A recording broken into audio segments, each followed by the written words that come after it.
Porque con la intensidad que tú busques al Señor, con esa misma intensidad, Él ilumina tu vida como una luz incandescente.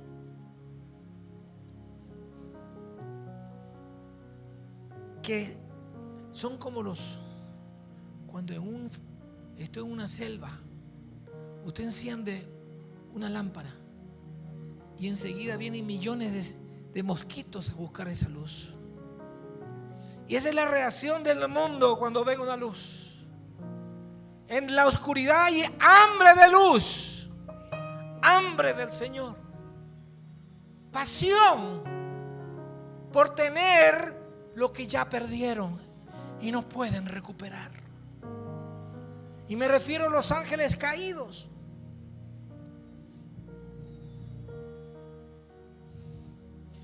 En el libro primero de Samuel, capítulo 4, ocurrió un evento que testifica y afirma apologéticamente lo que yo estoy diciendo. Y la apología es la defensa de la verdad de Dios. Y era una gran batalla que en ese momento estaba ocurriendo. Los filisteos contra el pueblo de Dios. Y en ese momento los escuadrones de Israel habían perdido 4,000 gente, 4,000 soldados. Y entre ellos buscaron el manual y dijeron: busquemos el arca, porque los filisteos nos están aplastando.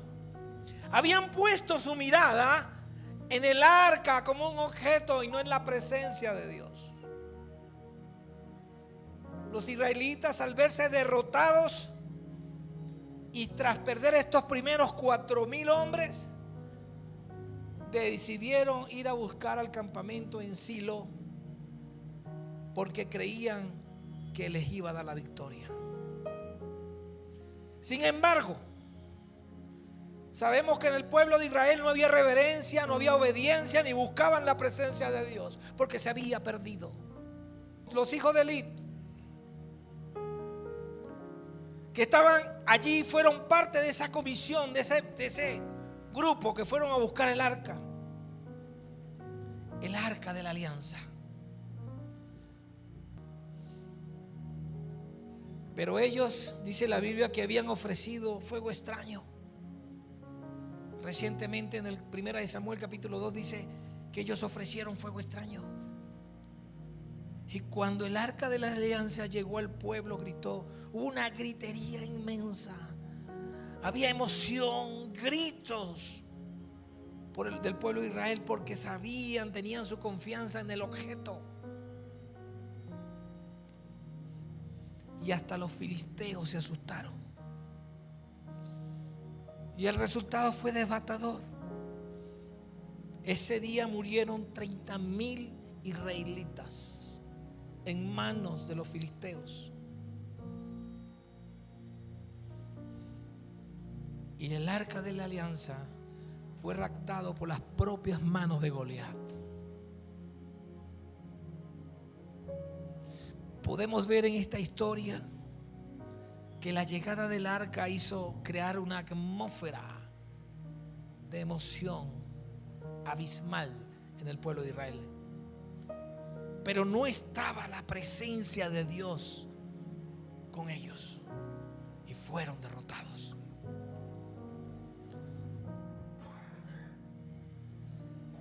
Más adelante, en otra historia, un día tal vez como ayer,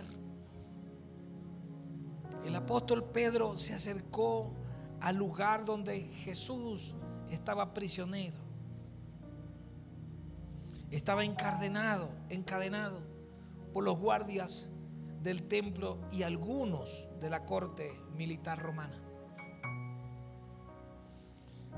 Era ya amaneciendo, era de madrugada aún, hacía mucho frío para ese momento. Los soldados habían encendido fuego para calentarse. Y Pedro se acercó sigilosamente donde estaba Jesús. Y también se calentó. Y en esta historia, preparada según una revelación, fue cuando cantó, era el cambio de guardia y cantó el primer gallo. Los soldados vieron a Pedro y le dijeron: ¿tú no eres uno de ellos? Y fue la primera vez que Pedro negó a Jesús. Pedro se había impregnado quizás del fuego que quizás le daba el calor, pero era un fuego que no era del altar sagrado de Dios. Era un fuego creado por hombres, aquellos que hicieron prisionero a Jesús, aquellos que azotaron a Jesús. Queridos hermanos de esta iglesia, no todo fuego es santo. Hay atmósferas que calientan el cuerpo pero enfrían el alma. Atmósferas que entretienen pero que no edifican. Atmósferas que iluminan un momento pero no encienden la eternidad que el Señor quiere para ti. Dios no quiere que llevemos el fuego del mundo. Él quiere que llevemos el fuego de su Espíritu.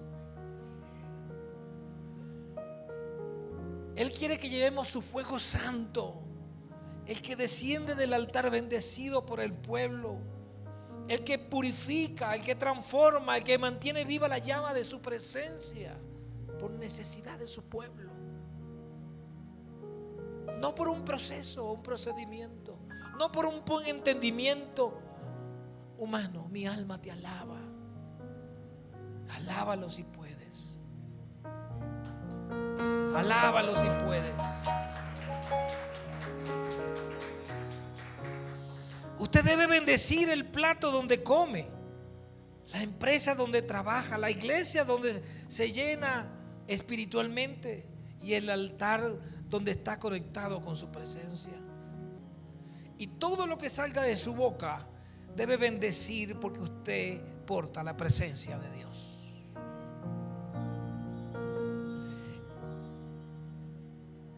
Y si quiero portar la presencia de Dios, usted no tiene nada que ver con el mundo.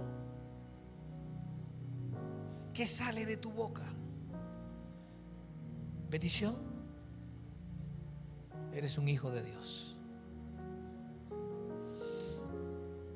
Y para entender el propósito de Dios en nuestras vidas, miremos lo que ocurrió en la resurrección de Jesús, pero con entendimiento. ¿Qué sucedió en esos 3 días de aparente silencio? ¿Por qué no 2 y por qué no 4? Vamos al libro de Mateo, versículo 28, donde dice que muy temprano de mañana, el primer día de la semana, o sea, el domingo, algunas mujeres fueron al sepulcro. Escúcheme muy bien detenidamente. Y al llegar, encontraron que estaba removida la piedra que cerraba la tumba ofrendada por José de Arimatea. Y este detalle no es menor y tiene un gran significado para nosotros, y me refiero a la tumba ofrendada por José de Arimatea. Tener una tumba en esa época era un símbolo de riqueza y de poder, de estatus. Pero más importante aún es que era José de Arimatea, quien era miembro del Sanedrín, el consejo político y religioso que gobernaba Jerusalén. No era cualquier persona. Y hablemos de este personaje. Hablemos de quién fue José de Arimatea, para que entendamos muy bien qué ocurrió ese domingo, qué ocurrió ese día. La Biblia nos dice en Juan capítulo 19, 38, que José de Arimatea era un discípulo de Jesús, pero también dice que lo era en secreto. Dice la palabra, por temor que pueda ser visto por los fariseos o descubierto. Y estuve estudiando, y la palabra temor aquí puede denotarse como precaución. No había temor, había precaución de ser descubierto. José de Arimatea era un infiltrado de Jesús en la fila del templo. Y este hombre, en el momento más difícil, cuando muchos se habían alejado, él asumió su propósito. Pidió el cuerpo de Jesús. Y la autoridad que tenía, o por la autoridad que tenía, le fue entregado. Lo cargó él mismo. Lo cargó personalmente. Y lo colocó en una tumba previamente preparada para ese momento. Estaba en el plan de Dios. Y así poder cumplir con ese plan perfecto del Señor. Su prudencia no fue cobardía, sino una forma de proteger su llamado, una forma de proteger el propósito que le había enseñado y le había asignado el propio Jesús. No era cualquier cosa, no era cualquier propósito. Imagínense por un momento, quizás en esos lugares oscuros donde se encontraba José de Arimatea y Jesús, para darle el discipulado. No era por Zoom, no era era presencial, y era en la oscuridad. Y no era por temor, era por prudencia, porque le había encargado un ministerio muy difícil. Yo me imagino a Jesús diciéndole a José: Joséito, me van a crucificar.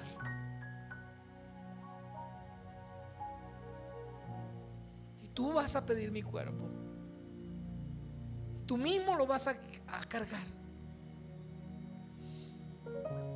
Tú eres el único que tiene la unción para permitir que mi cuerpo sea cargado. Tú lo vas a proteger.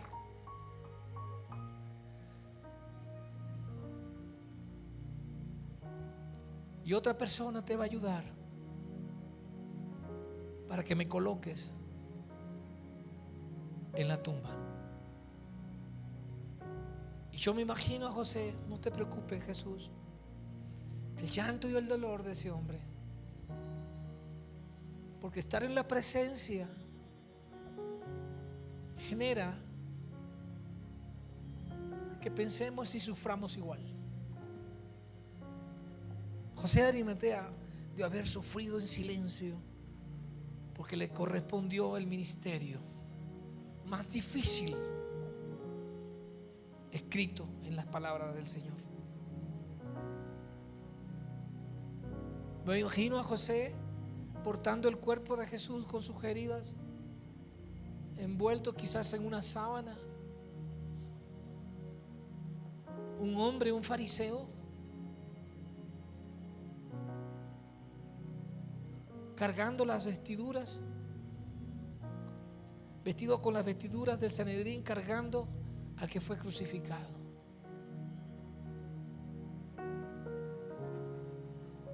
Obedeció y cumplió su misión. ¿Y cuál fue esa misión? Cuidar y garantizar que el cuerpo de Jesús fuera reclamado, trasladado y sepultado con la dignidad de un rey. Alábalo, con la dignidad de un rey. Para entender el contexto de lo que yo estoy diciendo, debemos conocer qué era el mecanismo, cuál era el mecanismo escogido por Roma para matar a los rebeldes, a los esclavos y a los considerados enemigos del Estado romano. Y esa era la cruz. Por lo tanto, la cruz no era para un rey. La cruz era para rebeldes, esclavos y enemigos. No para el Rey de Reyes. La práctica para aquellos que morían de esa manera era dejarlos hasta allí, hasta que sus cuerpos se descompusieran, como una forma de advertencia. Y terminaban devorados por buitres y comidos por perros. Conocido esto, no fue el caso de Jesús, porque hasta ese detalle Jesús guardó y convirtió a José de Arimatea en el ministerio más importante de honrar a un rey.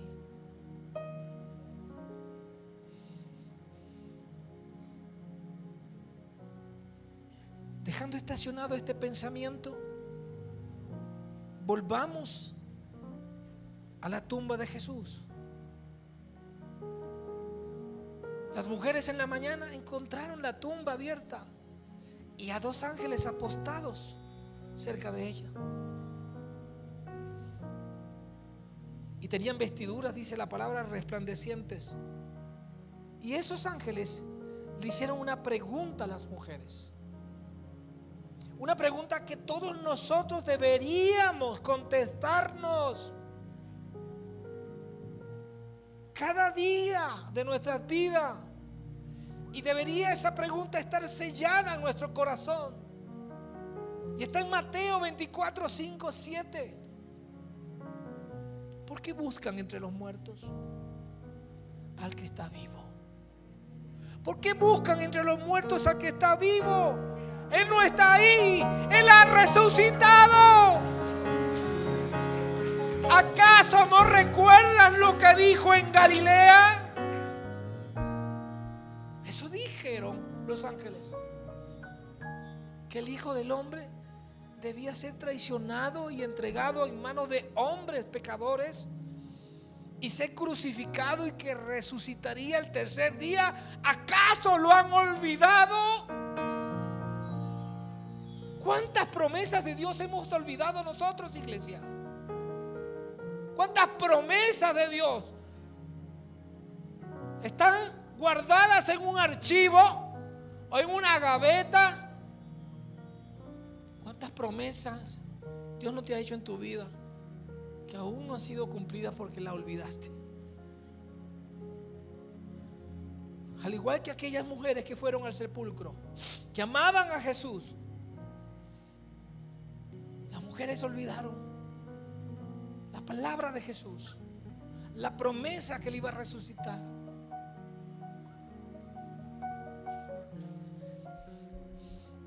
Ellas debieron haber recordado la promesa principal de Jesús.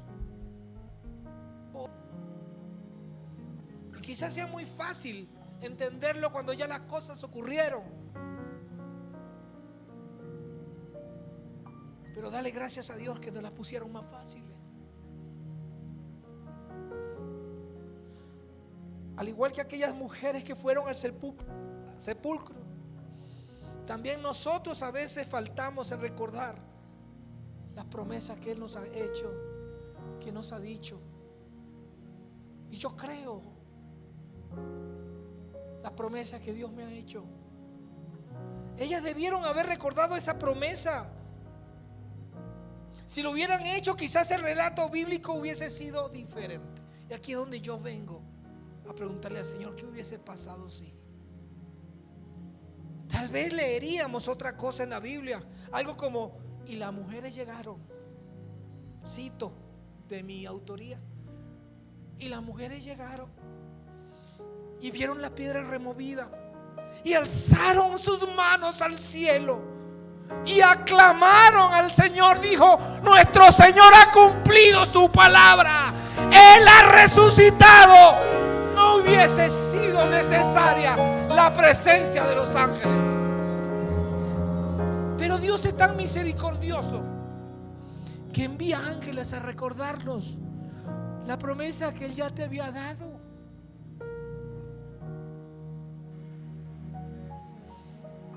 Él las cumple, Fidian. Dejemos esta idea guardada en tu mente ahora, para que podamos ver lo que el apóstol Pedro nos regala en Primera de Pedro 3, 18, 19. Y usted en estos 3 tiempos, así como cuando usted come en 3 tiempos, usted va a comer hoy en 3 tiempos. Y vamos al tercer tiempo. En Primera de Pedro 3, 18, 19 dice: porque también Cristo padeció una sola vez, y padeció por los pecados, como Él, el justo por los injustos, y todo para llevarlos a Dios, a su reino, siendo a la verdad muerto en la carne, pero vivificado en el espíritu. Escuchen bien esto: en el cual también fue y predicó a los espíritus encarcelados. Y oiga bien, que hoy la palabra va a ser usted abierta para su entendimiento. Aquí necesito hacer una pausa para introducir lo que podríamos llamar una enseñanza apologética.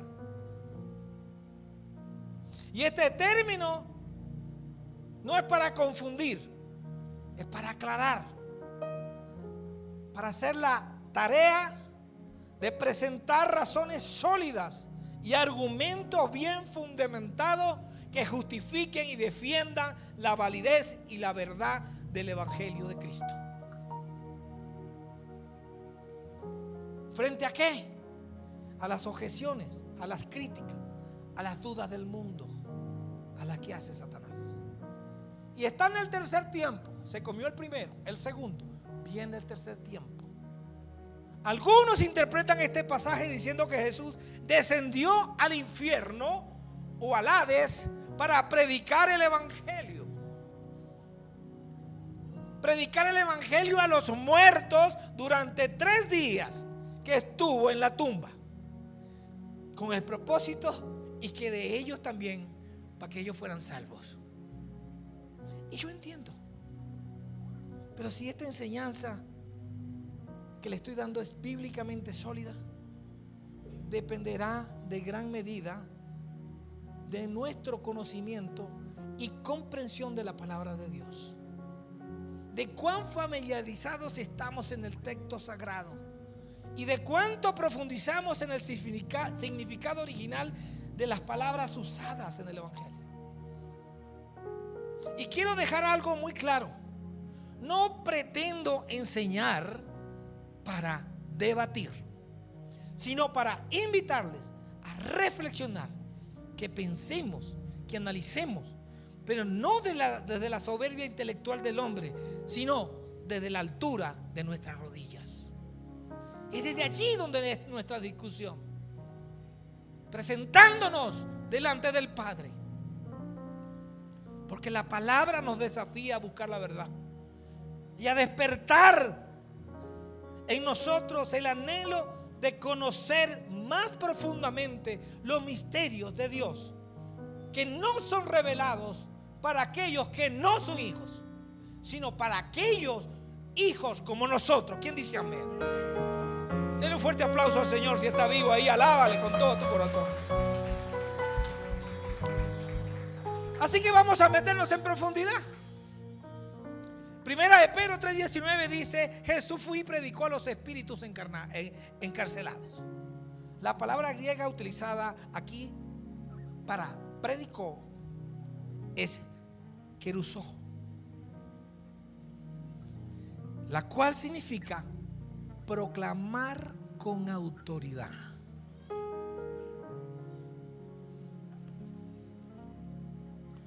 Esta palabra difiere sutilmente del término evangelizar. Y aquí le va a romper la cabeza a más de uno. Mientras que evangelizar implica compartir el mensaje de salvación y de redención. Proclamar está más relacionado con hacer una declaración pública de una verdad ya acontecida. En el contexto histórico de la época de Jesús, proclamar era la forma que los reyes usaban. Un rey usaba para anunciar una victoria ya lograda. Gloria a Dios que ha despejado tu mente. Y así también Jesús proclamó su victoria sobre el pecado, la muerte y los poderes del infierno. Amén. Aleluya. Así que la proclamación se basa en una victoria conquistada y tiene una convicción profunda, respaldada por el poder y la autoridad de Dios puesta en su Hijo Jesús. Cuando Jesús descendió al Seol, no fue para predicar salvación, sino para proclamar su autoridad sobre la muerte y el infierno.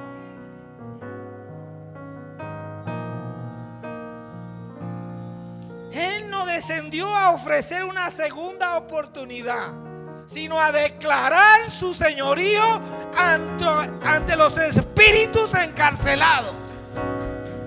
Claro, si usted lo entiende, denle un aplauso al Señor, si usted lo entiende. Y para los que no entienden, les voy a explicar algo.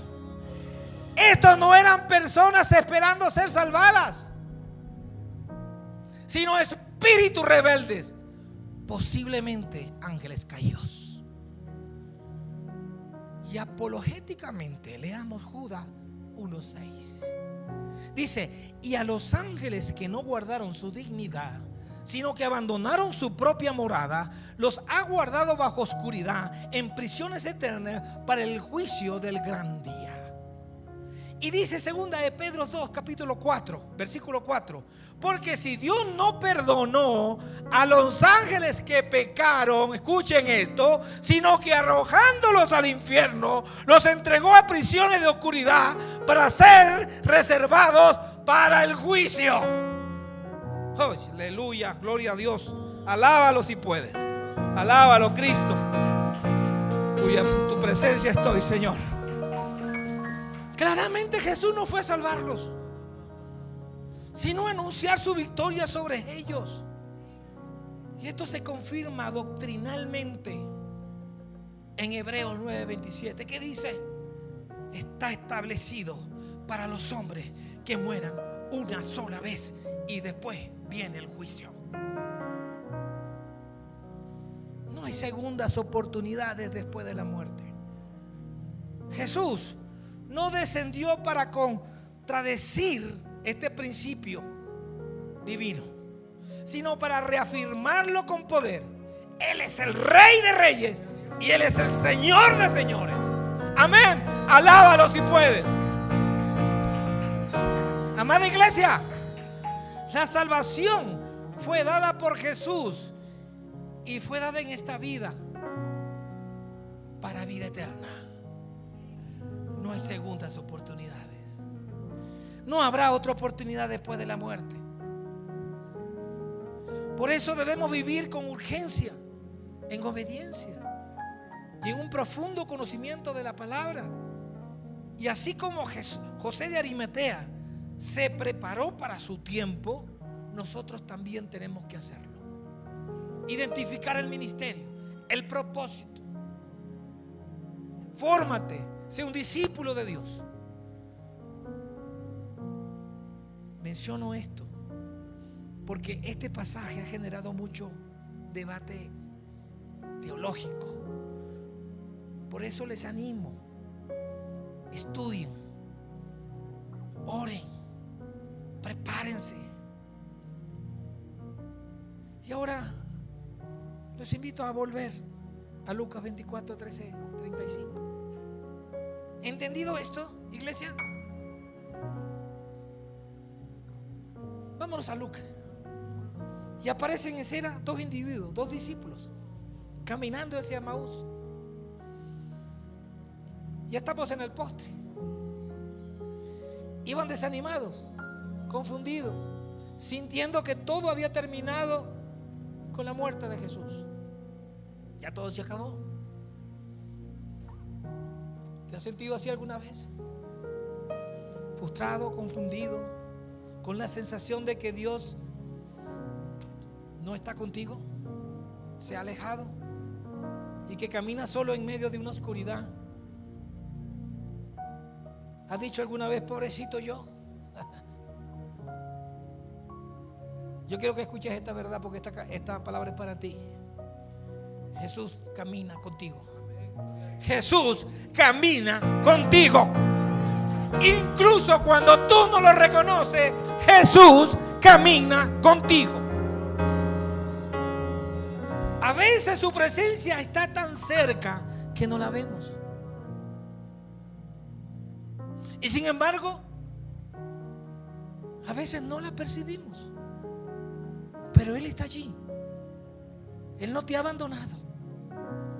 En esos momentos oscuros de tu vida, Jesús está allí, caminando contigo. Está a tu lado, explicándote las escrituras, fortaleciéndote en silencio y esperando que tus ojos se abran para reconocerle. Soy yo, hijo. Soy yo, hija. Estoy aquí contigo. Imagínense por un momento que estamos en Jerusalén. Vámonos a Jerusalén. Han pasado 3 días después de la crucifixión. El cielo está oscuro para los discípulos. Sus esperanzas fueron clavadas en la cruz. Se habían olvidado también de que en la cruz fueron los pecados, no su esperanza.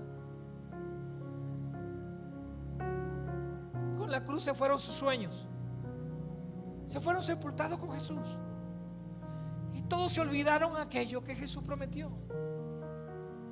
¿Cuántas veces seguimos olvidando lo que Jesús nos ha prometido? Es necesario que el Hijo del Hombre sea entregado a manos de pecadores y que sea crucificado y que resucite el tercer día. Todos lo sabían, todos sabían eso. 2 de ellos deciden irse, caminan hacia Emaús, 11 kilómetros de distancia.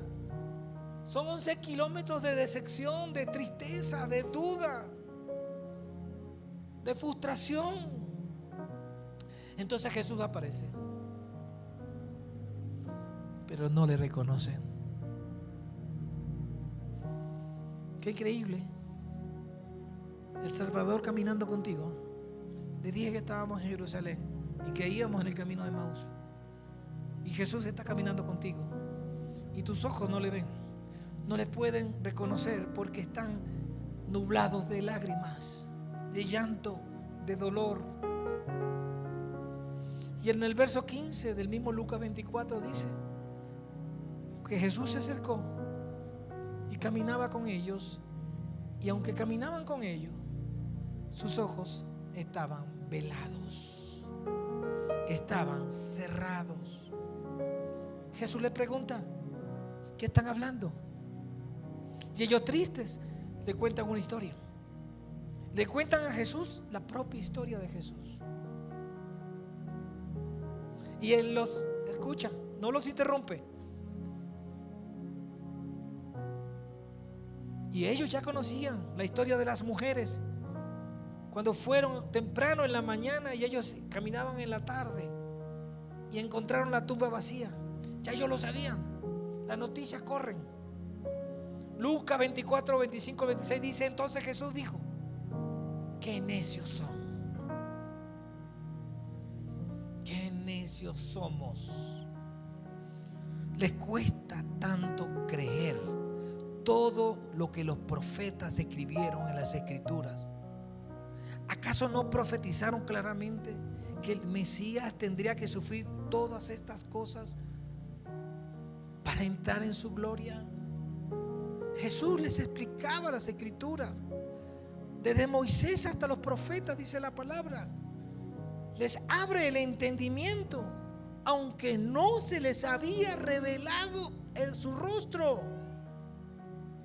No le conocían. Y cuando se sientan en la mesa, porque les cayó tan bien Jesús que lo obligaron a quedarse con ellos. Y cuando estaban cenando, el Señor, haciendo una analogía de la última cena, parte el pan. Y en ese momento los ojos de los discípulos se abren, de esos dos discípulos. Escuchen esto. Jesús no abandona a los que dudan, se acerca a ellos. Jesús no reprende a los que están tristes, los acompaña. Jesús resucitó para caminar contigo. Y lo más profundo de esto, y antes de revelarse con el rostro, se reveló primero con la palabra. Él les había contado todo en el camino. Jesús primeramente se revela con la palabra. Debes conocer la palabra, porque la fe comienza por oír el texto de la palabra.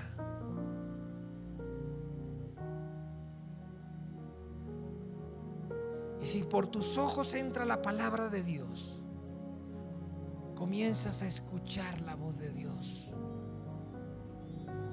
Debes encender tu interior. Debes cambiar tu forma de pensar.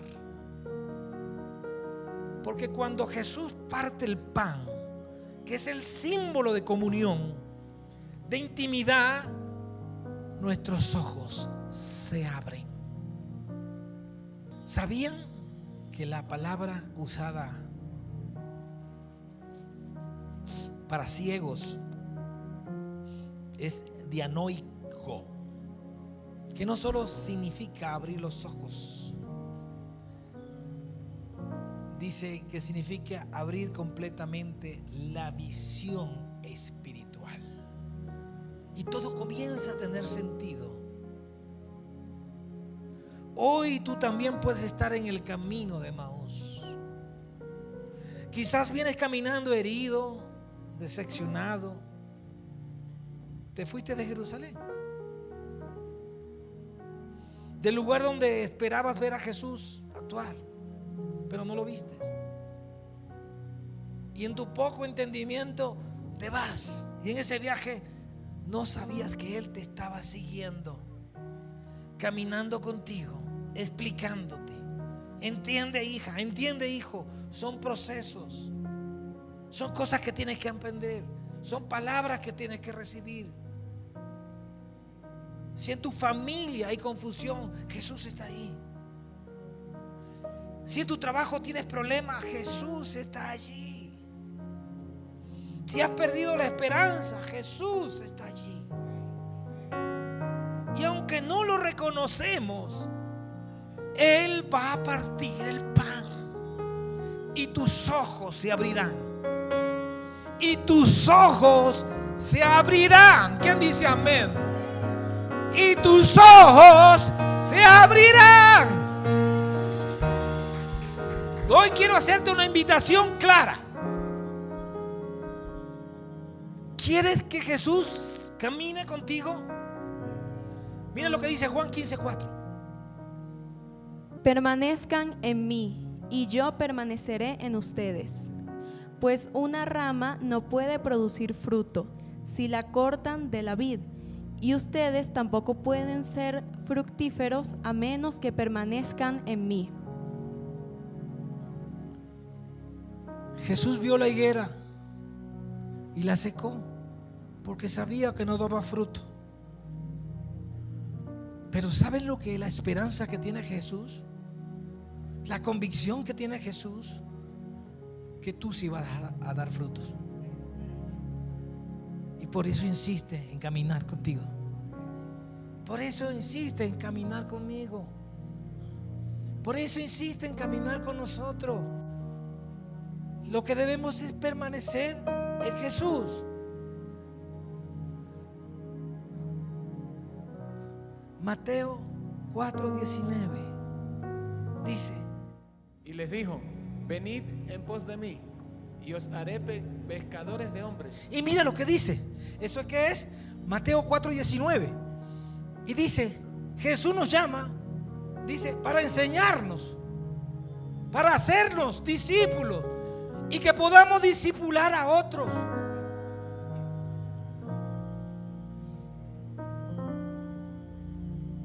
Más de 1,5 millones de pastores se han discipulado con esto en el mundo. Y viene a esta iglesia, viene a este país. Algo grande voy a hacer en Ecuador. Y hoy estoy haciendo un ensayo con ustedes. Filipenses 2:5. ¿Qué dice? ¿Qué dice? ¿Qué dice Filipenses? ¿Qué dice Filipenses? A ver, ¿qué dice? Haya pues en vosotros este sentir que hubo también en Cristo Jesús. Les dije que si estamos en Cristo, nueva criatura somos. Y eso es tener la misma actitud que tuvo Cristo Jesús. Pero miren lo que dice primera de Juan 2:6. A ver, ¿a quién se la doy? Pastor. Tú, allá. Los que dicen que viven en Dios deben vivir como Jesús vivió. Está claro, ¿verdad? Jesús está esperando, caminando contigo, para que tú puedas vivir como Él vivió. No hubo pecado en su boca. No hubo pecado en nada de lo que hizo. Por eso Él nos limpió y nos de todo pecado y nos hizo libres de todo pecado. Hoy puedes invitarlo a tu vida, como lo hicieron los discípulos que caminaban en Maús. Lo invitaron a cenar. Lo obligaron, dice la palabra, lo obligaron. Y aunque no lo conocían, no sabían quién era, la palabra les hablaba. Porque Jesús en el camino, aunque su rostro no fue identificado, Él le hablaba con la palabra. Y ellos decían: este hombre tiene conocimiento y tiene revelación. Quédate conmigo, come, cena con nosotros. Jesús dice: estoy a la puerta, y todo aquel que me llame, que toca, me deja entrar, yo entraré a su vida y cenaré con él. Eso lo dice la palabra, ¿verdad? Jesús está esperando que tú le toques su puerta, o que tú le abras tu puerta de tu corazón. Él está a la puerta ahí tocando. Ábrele. Hoy puedes invitarlo. Lo hicieron los discípulos. ¿Y sabe qué pasó? Si tú dices: Señor, quédate conmigo, yo quiero tu presencia, Él se quedará contigo. Y cuando tú te sientas con Él, y cuando tengas comunión con Él, Él partirá el pan y tus ojos se abrirán. Él partirá el pan y tus ojos se abrirán. Él partirá el pan. Si alguna vez te ha pasado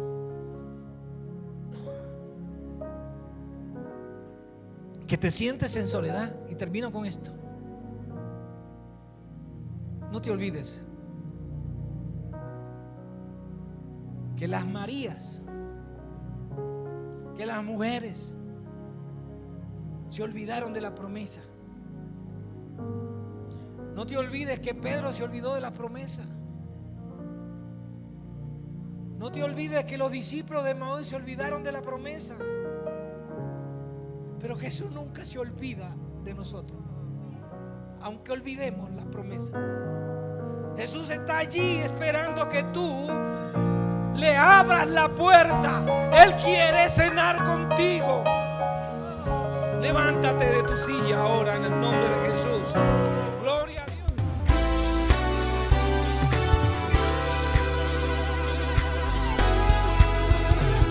Edifiquemos el cuerpo de Cristo y su fundamento, discipulando alabanza profética y predicando, edificando a los santos en la obra del ministerio, odres nuevos, limpios y llenos de su Espíritu Santo.